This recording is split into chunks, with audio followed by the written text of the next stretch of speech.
નમસ્કાર, આપ જોઈ રહ્યા છો નેશન પ્લસ ન્યૂઝ. હું છું હિરલ આપની સાથે.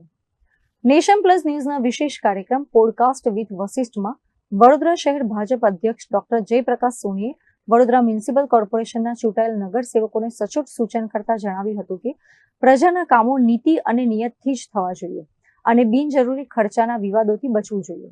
શહેર અધ્યક્ષનું આ સૂચન રાજનીતિમાં ખૂબ જ ગંભીરતાથી લેવાવું જોઈએ, તો નિશ્ચિતપણે શહેરીજનોની પરસેવાની કમાણીનો સદુપયોગ થઈ રહ્યો છે તેવું ફલિત થઈ શકે. ડૉક્ટર સોની, આપ ભારતીય જનતા પાર્ટીના શહેર અધ્યક્ષો, સૌથી મહત્વની વાત એ છે કે પાર્ટીની શાખ, પાર્ટીની પ્રતિષ્ઠા અને કોઈ પણ પ્રકારનો ધક્કો ન પહોંચે એ માટે આપ સતત એલર્ટ રહેતા હોય છે.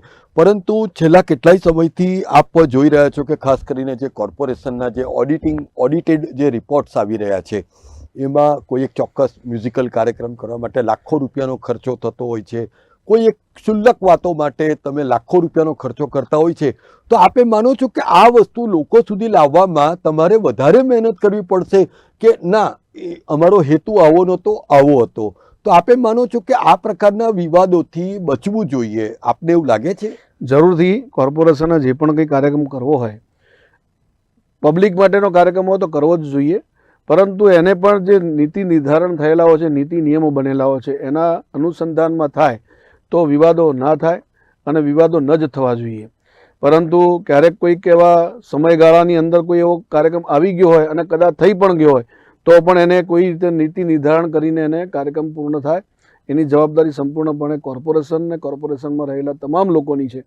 એટલે હું કોર્પોરેશનને હંમેશા કહેતો રહેતો હોઉં છું કે આપણે હંમેશા પ્રજા માટેના કામો કરવાના છે, નીતિથી કરવાના છે અને નિયતથી કરવાના છે. જો આ ત્રણ સૂત્રો પર કામ કરીએ તો ચોક્કસથી આપણે કોઈ પણ કાર્યક્રમ હોય, કોઈ પણ આપણે વિકાસનું કામ હોય તો આ ત્રણ સૂત્રોના આધારે આપણે સારી રીતે કરી શકીએ છીએ. અને હું હંમેશા અમારા જેટલા પણ અધિકારીઓ, પદાધિકારીઓ છે, ભાજપના ખાસ કરીને ચૂંટાયેલા પ્રતિનિધિઓ, એમને હું આ ત્રણ સૂત્રો હંમેશા કહેતો હોઉં છું કે આપણે પ્રજાના કામો થવા જ જોઈએ, નીતિથી થવા જોઈએ અને નિયતથી થવા જોઈએ. જો આટલું આપણે સિદ્ધાંત રાખીશું તો ભારતીય જનતા પાર્ટી પણ એના માટે જ બનેલી છે. બહુ મહત્વની વાત છે ને મને એમ લાગે છે કે કદાચ આપનું જે આ જે સૂચન છે એને ખૂબ ગંભીરતાથી અગર લેવાય તો ચોક્કસપણે એના હકારાત્મક પરિણામો આવે જ આવે. સમાચારોનો સતત અપડેટ મેળવવા માટે અમારી નેશન પ્લસ ન્યૂઝની યુટ્યુબ ચેનલને સબસ્ક્રાઇબ કરો, બેલ આઇકન દબાવો અને જોડાયેલા રહો ફેસબુક, ઇન્સ્ટાગ્રામ અને ટ્વિટર પર.